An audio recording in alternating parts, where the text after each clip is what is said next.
বঙ্গ নির্বাচনের বাকি আর কটা মাস, তার আগে গোটা মাস ব্যাপী আবার জিতবে বাংলা কর্মসূচি নিয়েছে তৃণমূল। সেই কর্মসূচির অংশ হিসেবেই জেলায় জেলায় রণসংকল্প সভা করছেন তৃণমূলের সর্বভারতীয় সাধারণ সম্পাদক। সেই মতোই শনিবার আলিপুরদুয়ারে সভা করেন তিনি। আর সেই সভা থেকেই চা শ্রমিকদের দৈনিক মজুরি নিয়ে বড় ঘোষণা করলেন ডায়মন্ড হারবারের সাংসদ।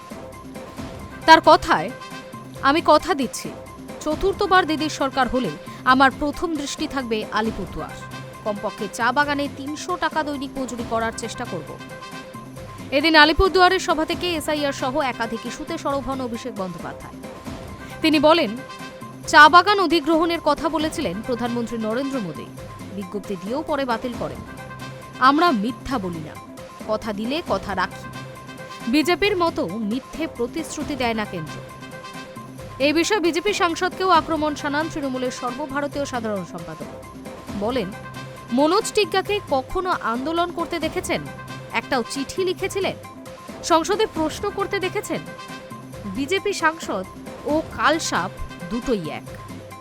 এদিন সভার মাঝে সাধারণ মানুষের অভাব অভিযোগের কথা শোনেন অভিষেক।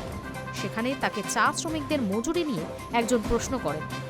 সেই প্রসঙ্গে সাংসদ বলেন, ২০১১ সালে আমাদের সরকার প্রথমবার ক্ষমতায় আসার সময় ৬৭ টাকা দৈনিক মজুরি ছিল চা শ্রমিকদের। অনেক লড়াই করেছে, ২৫০ টাকা হয়েছে। এর আগে যখন এসেছিলাম ২৩২ টাকা ছিল। তবে এখন ২৫০ টাকায় সংসার চলে না মেনে নিয়েই অভিষেক বন্দ্যোপাধ্যায় বলেন, যেভাবে আলু, সবজি, পোশাক, জুতো, বাড়ি তৈরি সরঞ্জামের দাম বাড়ছে তাতে সম্ভব নয়। আমি কথা দিচ্ছি, চতুর্থবার মমতার সরকার ক্ষমতায় আসলে প্রথমেই গুরুত্ব দেওয়া হবে আলিপুরদুয়ারে। একটা ত্রিপাক্ষিক বৈঠক করব। তাতে বাগান মালিক, কারখানা কর্তৃপক্ষ ও রাজ্য সরকারের প্রতিনিধিরা থাকবেন।